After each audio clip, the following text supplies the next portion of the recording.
Details చూస్తే విశాఖ జిల్లా MLC ఉప ఎన్నిక నోటిఫికేషన్ జారీ అయింది.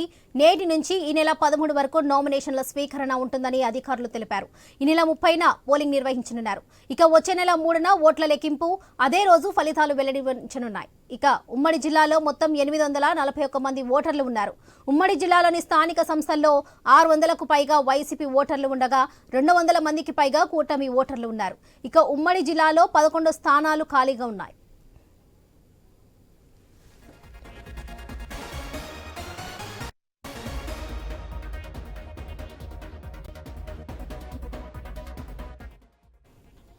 అటు వైసీపీ అభ్యర్థిగా మాజీ మంత్రి బొత్స సత్యనారాయణ బరిలో ఉన్నారు. మరోవైపు బలమైన అభ్యర్థిని బరిలోకి దించే ఆలోచనలో అధికార కూటమి ఉన్నట్లు తెలుస్తుంది. మొన్నటి ఎన్నికల్లో పోటీ చేయని టీడీపీ మాజీ ఎమ్మెల్యే పీలా గోవింద్ను అభ్యర్థిగా ప్రకటించే అవకాశం ఉంది. ఇప్పటికే ఎన్నికల వ్యూహంపై టీడీపీ, జనసేన, బీజేపీ నేతలు భేటీ అయ్యారు. వంశీకృష్ణ శ్రీనివాస్ రాజీనామాతో విశాఖ ఉప ఎన్నిక నిర్వహణ అనివార్యమైంది. వంశీకృష్ణ శ్రీనివాస్ జనసేన నుంచి ఎమ్మెల్యేగా ఎన్నిక కావడంతో ఆయన ఎమ్మెల్సీకి రాజీనామా చేశారు. మరోవైపు ఇప్పటికే వైసీపీ నుంచి పలువురు ప్రజాప్రతినిధులు అధికార కూటమిలోకి జంప్ అయ్యారు. మరికొందరు కూడా కూటమి పార్టీలో చేరుతారనే ప్రచారం జోరందుకుంది.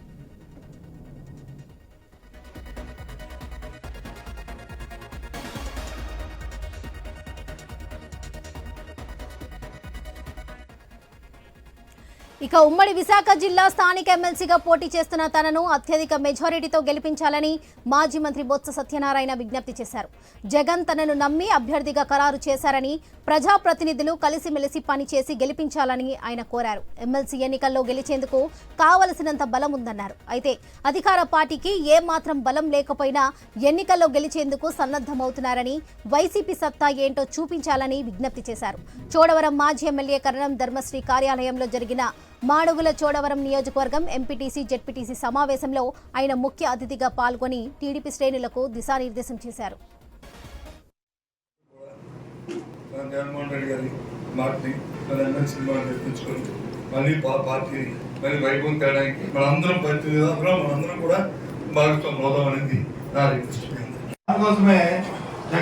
గారు నిర్ణయం తీసుకుని ఇవాళ ఎన్నికల్లో మన పార్టీ నిలబడాలని, పోటీ చేయాలని, పోటీ చేయడానికి కూడా కారణాన్ని ఏదో ఆశామాసిగా ఏదో 10 ఓట్లు తేడా ఉండి సరే నిలబెట్టుకుందామనో, లేదు అవతల పార్టీ వాళ్ళు ఒక 5 ఆపుకొని మనం గెలుద్దామనో ఇవాళ పోటీ చేయట్లేదు. విశాఖ జిల్లా ఎమ్మెల్సీ ఉప ఎన్నిక నోటిఫికేషన్ జారీ అయింది. నేటి నుంచి ఈ నెల 13 వరకు నామినేషన్ల స్వీకరణ జరగనుంది. ఈ నెల 30న పోలింగ్ జరగనుంది. ఇదే విషయానికి సంబంధించి మరిన్ని అప్డేట్స్ మా ప్రతినిధి రాజు అందిస్తారు. రాజు, చెప్పండి.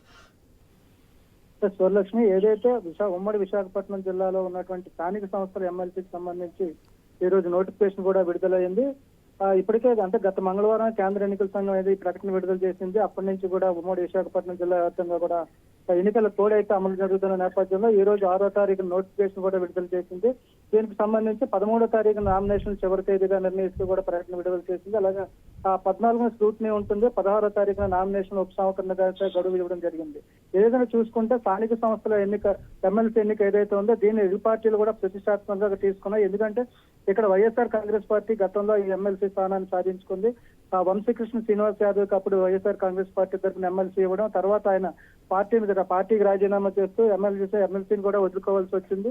ఈ నేపథ్యంలో ఖాళీ అయినటువంటి స్థానిక సంస్థల ఎమ్మెల్సీకి ఏదైతే నోటిఫికేషన్ విడుదలైంది, ఇప్పటి నుంచి కూడా తిరిగి వైఎస్ఆర్ కాంగ్రెస్ పార్టీ స్థానాన్ని సాధించుకోవాలని చెప్పి పట్టుబడుతుంది. మరోవైపు తెలుగుదేశం, బీజేపీ, జనసేన కూటమి కూడా దీన్ని ప్రతిష్టాత్మకంగా తీసుకొని ఎలాగైనా ఈ స్థానాన్ని సాధించాలి అని చెప్పి అయితే పావులు కదుపుతున్న పరిస్థితులు ఉమ్మడి విశాఖపట్నం జిల్లా వ్యాప్తంగా కనిపిస్తున్నాయి. ఇప్పటికే వైఎస్ఆర్ కాంగ్రెస్ పార్టీ నుంచి మాజీ మంత్రి బొత్స సత్యనారాయణ అయితే అభ్యర్థిగా ప్రకటించారు.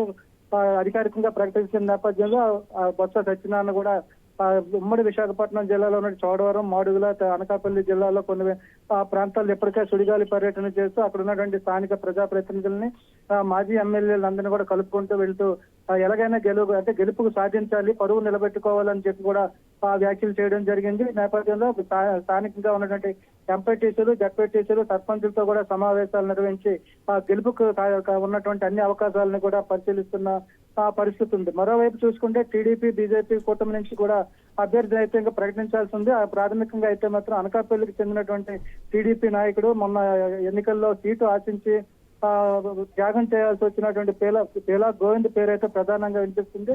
ఇప్పటికే సీఎం రమేష్ కూడా, అనకాపల్లి ఎంపీ సీఎం రమేష్ కూడా పీలా గోవింద్ పోటీ చేస్తారంటూ కూడా ఒక ప్రకటన కూడా విడుదల చేసిన నేపథ్యంలో పీలా గోవింద్ అభ్యర్థితో అయితే ఖరారు అయ్యే అవకాశాలు ఉన్నాయి. మొత్తం బలాబలాలు చూసుకుంటే మొత్తం ఉమ్మడి విశాఖపట్నం జిల్లాలో 15 నియోజకవర్గాలకు సంబంధించి 841 ఓట్లు ఉంటే అందులో వైఎస్ఆర్ కాంగ్రెస్ పార్టీకి 615, టీడీపీకి 215 ఓట్లు అయితే ఉన్నాయి. మరో 11 ఓట్లు అయితే స్థానాలు అయితే ఖాళీగా ఉన్నాయి. ఈ నేపథ్యంలో ఉన్నటువంటి అవకాశాలు చూసుకుంటే ఎక్కువగా వైఎస్ఆర్ కాంగ్రెస్ పార్టీ గెలిచే అవకాశాలు ఉన్నట్టు ఆ పార్టీ ధీమా వ్యక్తం చేస్తున్నప్పటికీ కూడా బీజేపీ, టీడీపీ, జనసేన కూటమి మాత్రం ఎట్టి పరిస్థితుల్లో మనమే గెలాలని చెప్పి పట్టుపడుతున్న పరిస్థితుల్లో ఇప్పటికే కొంతమంది స్థానిక సంస్థల ప్రజాప్రతినిధులు ఆ పార్టీ మారేందుకు అవకాశాలు ఉన్నట్టుగా తెలుస్తున్నాయి. దీనికి సంబంధించి కూడా కేంద్ర కమిటీ అయితే ఒక నిర్ణయం తీసుకోవాల్సి ఉంది. ఈ నామినేషన్ల చివరి తేదీలోగా ఏదైనా జరగవచ్చు. కాబట్టి బలాబలాలు తారుమారే అవకాశాలు ఉన్న నేపథ్యంలో రాజకీయంగా ఉన్నటువంటి అవకాశాలన్నింటినీ కూడా పరిశీలిస్తూ ఎలాగైనా గెలుపు సాధించాలని కూటమి అయితే ఊరుతుంది. అది మరోవైపు పరువు నిలబెట్టుకోవాలని చెప్పి వైఎస్ఆర్ కాంగ్రెస్ పార్టీ కూడా ప్రయత్నాలు చేస్తున్న నేపథ్యంలో ఉమ్మడి విశాఖపట్నంలో స్థానిక సంస్థ ఎమ్మెల్సీ ఎన్నికైతే ఒక ప్రతిష్టాత్మకంగా ఉత్కంఠగా మారిందని చెప్పుకోవచ్చు. వాళ్ళకి రైట్ రాజు, థ్యాంక్ యూ.